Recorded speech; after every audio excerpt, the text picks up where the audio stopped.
Today I am going to show you my Frankenstein Series 2, 1959 Series 2 Land Rover. Not one for the Land Rover Series purists. It really is a bit of a funny one. I'll show you around here. So firstly, apologies, it's a bit windy today and my microphone's not been working, so I hope the sound comes out all right. I bought this about 9 months ago. The guy I got it from had kept it in a shipping container for a couple of years and not really done anything with it. So I haven't really done anything with it. I'm not mechanically minded, I'm not a Land Rover specialist, so I'll do another video in a few months and see how far I've managed to get. I suspect it may not be far. As I say, it's a bit of a Frankenstein, to be honest. It was modified sometime in the past to do trials, so you can see hopefully that it's got a, I'll show you around in a minute, got a roll cage, so it's got a roll cage as it was modified for doing trials. You can see it's not been done especially well, bodywork's not great, and you can see that I haven't washed it for a while. It probably was marine blue, looking at the inside, which I think is the colour marine blue. Obviously sprayed cream or limestone, perhaps, is the Land Rover Series colour. Other modifications, so I don't think those are the original wing mirrors, obviously, probably would have been round. I'll try and replace those. I can hopefully get a new grille and some headlight surrounds, replace those, tidy them up a bit. One of the other modifications it's had is this bonnet, so perhaps if I come around here you can see it actually, it hinges up here, and so this whole front wing comes up both sides, so the whole thing lifts up rather than just the original bonnet which would have been here. It's now, as you can see, hinged here. So other modifications, obviously it's got some nice big fat tyres on it. It's got a fuel tank here, so they've moved the fuel tank previously to avoid it getting hit underneath. That's probably about it on the outside. I think it's got a stainless steel exhaust. It's got the old filler cap here, slightly confused why it ever said diesel on it. It is the standard 2.25 petrol, 4-cylinder petrol. I think it's the original engine and gearbox in here. So you can see it's quite a sight inside, with what looks like maybe a Vauxhall Nova 1980s seat there, which is interesting. Modified handbrake being moved here, and yeah, that seat needs to come out soon. I'm not quite sure, so also which switches would have been original or not in here, if I'm honest. I need to research it a bit better. Some modifications there probably. So what have I done? Well, not a lot.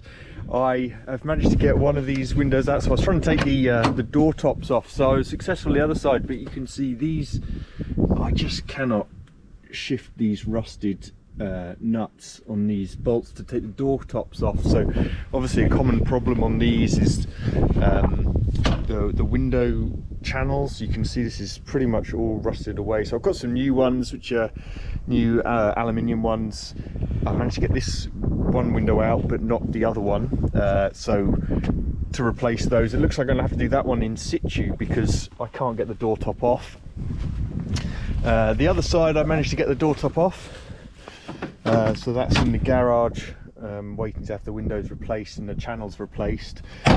Then all I was going to do really is just respray this. So I was going to go back to the original marine blue, perhaps keep the roof limestone and the roll cage limestone, obviously get a new grille and, as I said, the chrome bits at the front. And I didn't show you perhaps in the back here, it's got some kind of galvanized deck, which is all very crudely done. As I say, you can see what a state it's in, so I'll show you in a few months and see what it's like. It's a fun little car. I bought it as a fun little car. I'm out here on the byway just near me, you know, just pootling around the lanes and going off-road. So underneath, it's actually reasonably good. Obviously not very comfortable on the old leaf springs. I'm not sure how well this will come out, but the chassis is actually in reasonable condition.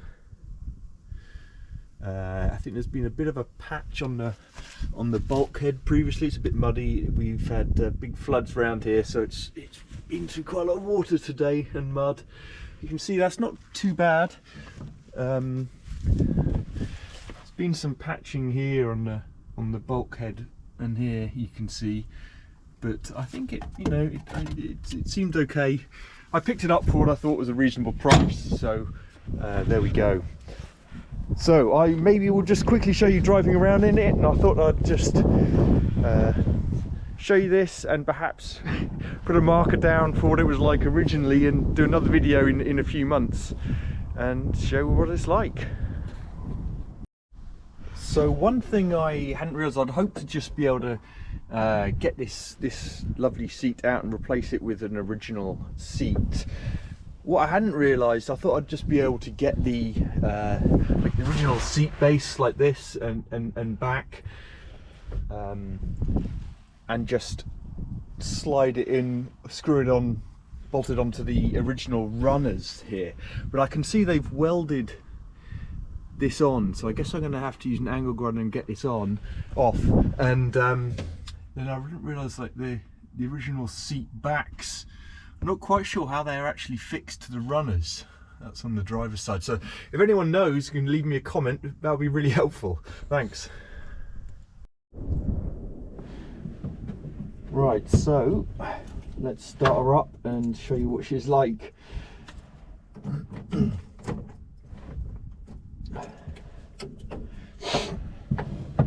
I had a bit of trouble getting her started this morning after quite a few months, actually, if I'm honest, sitting in my drive, but did get her going eventually. I have to say now the clutch pedal isn't returning very smoothly, so I think I've got something else to sort now. Again, any comments and advice gratefully received. Right, let's get her going.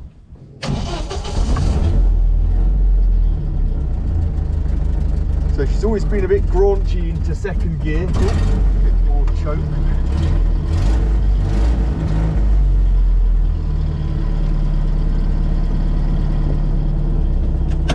So I'm in low range and four-wheel drive. Let's go.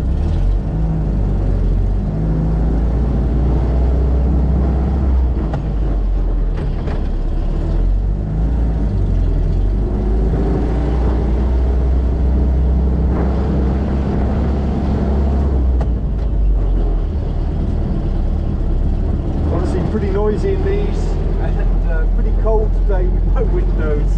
It's about 0 degrees with the wind chill, so probably didn't pick the best day, but there you go.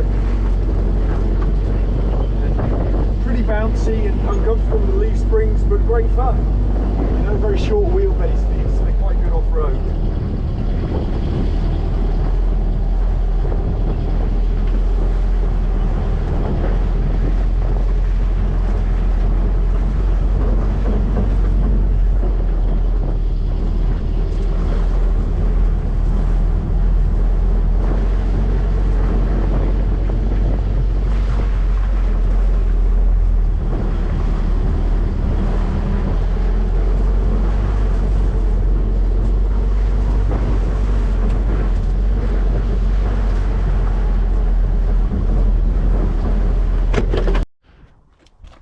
So sorry about that, that finished a bit earlier than I was expecting as the camera fell off in all the bumps. So back home now, the dog is pleased to see me, I think, yep.